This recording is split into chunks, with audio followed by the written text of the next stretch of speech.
What a result, what a performance from Chelsea today. Chelsea travelled to the Selhurst Park and put in a strong performance to beat Crystal Palace 3 goals to 1 and moving back towards the top four in the Premier League. This week, Premier League showdown has been nothing but drama and chaos.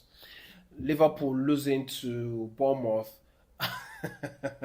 in the last minute kick yesterday, and today, just after Crystal Palace defeating, just after Chelsea, defeating Crystal Palace at the Selhurst Park. Guess what? Arsenal crumble at the Emirates to Manchester United, and it's been one drama after the other.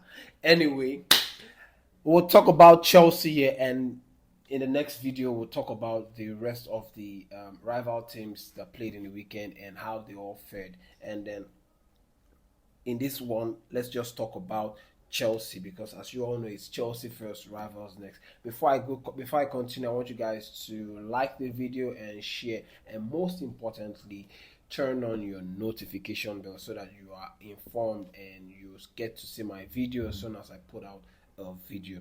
So without wasting much of our time, let's just dive right into it. We'll be looking at the lineups and formation and how the first half unfolded, what changed in the second half, key moments and the goals, and who excelled and who struggled in this game. So without any long talks, let's just get right into it. So Chelsea lined up in the usual 4-3-3 stroke 4-2-3-1 hybrid at balanced control with vertical threats, with goalkeeper Sanchez in goal, a back four of Rhys James, Trevor Chalobah, Benoit Badiashile, and Marco Corella. And in the midfield was a surprising tweak because we saw Andre Santos come back into the starting lineup alongside Moises Caicedo to form the double pivot, and then Enzo Fernández playing from the 10. The funny thing is that the funny and most surprising part of this today is that Cole Palmer was nowhere near the lineup. He didn't even travel with Chelsea to the Selhurst Park to take on Crystal Palace. And in our attack, it was Pedro Neto, João Pedro, and Estêvão that formed the trio. Cole Palmer was not in the squad due to a thigh niggle, meaning that Chelsea started with their usual creative fulcrum, and this shaped actually allowed Chelsea control the midfield through Enzo Fernandez, Caicedo, and Santos, with giving the team speed and directness in wide areas and a focal point in João Pedro up front. Rosino wanted to control the center of the park early and use Estêvão pace and João Pedro's movement to trouble Palace's defense, which was very, very obvious, and it did work for most duration of the game. It did work. And Crystal Palace, Glasner set up in a back three, trying to stay compact and force turnovers and try to use the wide runners in transition. But this system initially lacked cohesion and was exposed for both pace and decision making. The first half was really, really tight because both teams kept cancelling out each other. But early in the first half as well, Crystal Palace seemed to have the better chance, with Benoit Badiashile nearly costing Chelsea in the early minutes of the first half. However, Sanchez was there to, save his bluff. Chelsea controlled possession better, moving the ball confidently through midfield, but clear chances were limited early. And Palace, true to their shape, remained compact and tried to force Chelsea wide while waiting to hit Chelsea on the transition. And the breakthrough came, like I said, thanks to the mistakes from Palmer. Estêvão capitalized on a crucial back pass, and he used his pace. Man, that boy is very fast. And he gave it his all, even while the player was trying to pull him back. That was an individual brilliance, I must say, because the fact that he actually used his pace and then the way he finished confidently to open the scoring is unlike an 18-year-old kid. Okay, the way he plays, the kid plays way beyond his age. that goal was a mixture of opportunism and individual quality, and that was the difference between in the first half because I must say Crystal Palace had opportunity to actually open the scoring, but Sanchez was there to save Chelsea and keep Chelsea in the game. And then Chelsea came out sharper after the break, and within minutes, João Pedro doubled the lead, finishing from a close range after Estêvão's clever assist. And it's now back-to-back goals for João Pedro, and it's really, really nice to see that he's actually picking form at the right time where we need all our players to be up to it and be able to put the ball in the back of the net. This shifted the game entirely, and Palace started to struggle with defensive organization and reactions to Chelsea's verticality and dealing with the pace in behind.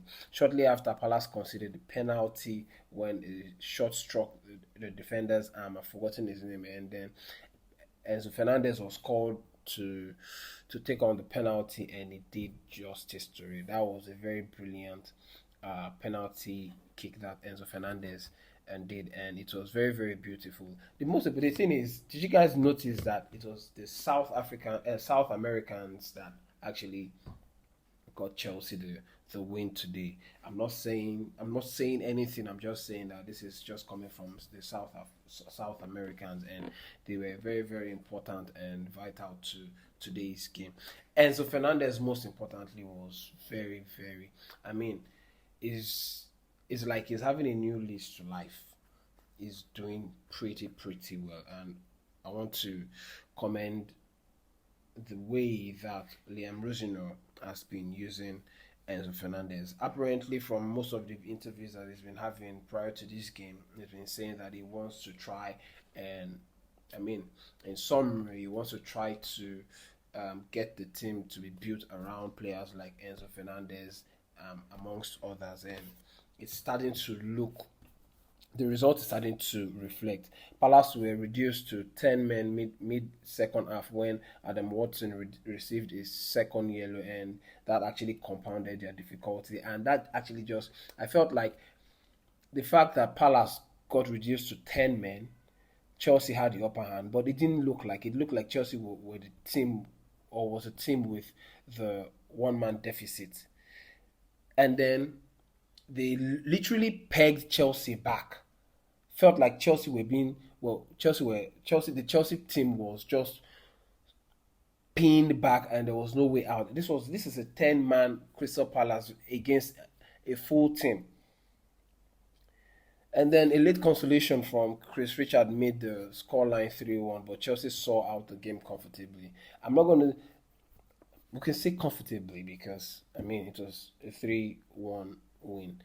But I'm not impressed with the way that we allowed Crystal Palace pin us back. Teams like Manchester City and even Arsenal, even though they crumbled today, would capitalize or take advantage of the fact that a team is one man down. Their opponent is one man down, and they will smell blood and kill the team. But in our own case today, we the reverse was the case, and it just did not make any sense to me. I actually had to post on X because I was confused. Whose team got red carded? Anyway, Chelsea won. So let's just quickly talk about the big moment, because there are some big moments. Yeah, some big moments, and we'll start with Estêvão. A rushed Palace pass invited pressure, and Estêvão pounced on it, driving into space. And the way he finished was like he finished with confidence. He finished with he finished in a way like a man on a mission to stake a claim in the lineup. To give Liam Rosino headache each time he's about to pick his 11. I don't understand the excuse of trying to protect this kid. This guy is coming from the Brazilian league. The Brazilian league is a very physical league, and he's I'm sure he already understands what physicality means, what it means to be aggressive or getting aggression from opponents. So I don't understand why Estevão is not one of the names to be on the team list whenever we have a game. We should take the brakes off him and allow this boy wreak havoc like he did today.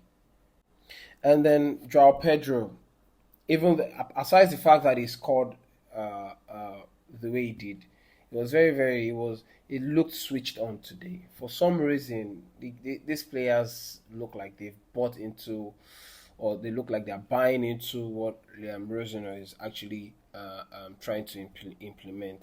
They look like they're fighting for each other. They look more energetic, like different from. I'm not trying to diss Enzo Maresca because Enzo Maresca has his philosophy and it worked for him the way it worked, and that's it. I'm not going to be here to slag off Enzo Maresca or compare anyone. I'm just saying that the way these players played, or they've been playing in the last few games, they play like they've got added energy and they don't seem to run out of gas. Anyway, Estevão turned a provider and made an assist to João Pedro. João Pedro had to cut the player back, that's Adam Watson, and then slot the ball into through the goalkeeper's legs, and it was a cool, calm finish from João Pedro, and that made it the double. And then Enzo Fernandez stepping on to take the penalty the way he did was quite beautiful. Enzo Fernandez controlled the game. The way he's playing and the way he's starting to spread passes, I'm actually loving it. I'm really really loving it, and I just like everything coming from Enzo Fernandez recently. It's not like I've never liked Enzo Fernandez, or I've never liked his play. I've always loved and I've always been a supporter of Enzo Fernandez, but I just like what I'm seeing differently from what I used to see. So even though Palace got a late goal, Chelsea's base performance had already secured the control. Now let's talk about who shined and who didn't. My performances today came from players like Estevão, João Pedro, Enzo Fernandez, even Andre Santos. He makes every other person look better. He's got legs. I don't know why, like I said, the other coach, Enzo Maresca, did not trust Andre Santos more. Even after the press conference, if during the press conference, post-match interview, Liam Rosino actually lauded Andre Santos' performance today. He said he's lucky that he has someone in Andre Santos who can help him implement his style and make his job easy for him. And that was a very, very that it was the way he played today. He's really, really matured. He played very, very matured and in a very calm manner. Shielded the defense well and passed the ball efficiently. And then Pedro Neto needs to improve. Okay, aside the fact that he spams crosses into the box, he needs to improve. Okay, he was quiet today by means of his standard and less involved. The way he kills attacks most times than not. I don't know why he doesn't look up when trying to make a decision. Like he could be running and then players are waiting for you, and then it kills transition. And the overall creativity early on also needs to be worked on because we are lacking creativity in the final third, and that's owing to the absence of important players like Romeo Lavia and even Cole Palmer. Chelsea lacked a consistent spark at times, and we need to work on that. The creativity, we need to work on that, and then tempo in possession. Sometimes Chelsea could have sped up combinations and lifted the ball quicker to punish Palace earlier, and we just keep letting ourselves down. I think we need to be able to read the game better, and then we'll know when to up the tempo and then kill the tempo. And then wider final third impact. Neto was, like I said, he needs to improve. Okay, he was less influential. He needs to learn to be able to learn to support the rest of the attacks. It keeps the pause and play, pause and play type of thing kills the attack. But those are the tweaks and not flaws. And what does this mean for Chelsea? I think Chelsea move right into the fourth in position in the table. Chelsea are now fourth in the table. No, not fourth. I think we're still in fifth because Manchester United. Manchester United formed Arsenal at the Emirates. Who would have thought? I wrote Manchester United off for this game, to be honest, and this was really really surprising. Anyway, it was a wrong time for Arsenal to play Manchester United. Reason being that it's a new coach or an interim coach who's going to be in the dugout, and his style is going to be different from what Ruben Amorim used to work with in terms of his style and all that. So that's just it. Anyway, Chelsea is not fourth. I think we're fifth. I'll have to check that out to be sure of that. Anyway, next match now we look ahead to the game at Napoli, and I hope that Chelsea can manage to beat Napoli so that we can be in the top 8 and don't have to um, get involved in the playoff, thereby increasing the number of games that we're going to be having. So I hope that Chelsea will be fit enough, and will hopefully have players like Cole Palmer back for that game. Anyway, that's just basically it, and let's just quickly turn our attention to Liverpool. I don't know what's happening with Liverpool, but it looks like Ancelotti is working on borrowed time, because the manner with which he lost the game at Bournemouth yesterday was very funny and shocking. Okay, I didn't think Bournemouth had a chance, but then what do you expect from a team that have been inconsistent? And this is the reason why I feel like if Arsenal wins the league, this is the only reason why they will win the league. It's not because they've been playing, they are exceptional or they are very good. It's because the team around them are not consistent enough. Okay, when you have a team like Liverpool, okay, who spent $500 million trying to get players like Ekitike, Alexander Isak, Kekes, Florian Wirtz, Frimpong, and all that, and then you crumble the way you did against Bournemouth yesterday. It's just the reason why Arsenal will win the league, not any other thing. It's not like Arsenal have been spectacular, not like they've been doing anything different from what they used to do. Like today, now take a look, just look at just the way Arsenal also crumbled. That was a beautiful goal from Dogu, and then Cunha came on and capped it. He just did the sprinkles. He finished it. That I'm not a supporter of either Manchester United or Arsenal, but the way I screamed made me realize that I really, really do not even. I have no love, not in the slightest way, towards Arsenal. I was so happy. I think they've been making so much noise, and I think this is just going to keep them. It's going to keep them quiet for a little bit. That's just it. Anyway, let me know what you guys think about everything that I've said in the comment section below. What was your man of the match? What do you think about Liam Rosenau's post-match conference? Post-match interview rather, and what you think about the way it's set up. Do you think that Chelsea needs to improve, and where do you think Chelsea needs to improve in the area? I want to know what you guys think in the comment section below. Don't forget to like this video and share, and most importantly, do not forget to turn on your notification bell so that you are aware or notified as soon as I put out a video. I'll be here to talk more on the rest of it, Premier League's top 6. Yeah, I just remember that I was missing something. Breaking. According to David Ornstein and Fabrizio Romano, Chelsea have recalled Aaron Anselmino from Dortmund back to Chelsea. And this is just the issue that I have. I don't have a problem with Chelsea recalling Anselmino because the kid looks very, very good. Okay, all the time I've seen him play both in the Champions League and a few videos that I've watched on of him in the Bundesliga. It looks like a proper central centre back. But my problem is now that Chelsea have recalled him, what's going to happen with the links between Chelsea and Rennes defender Jeremy Jacquet?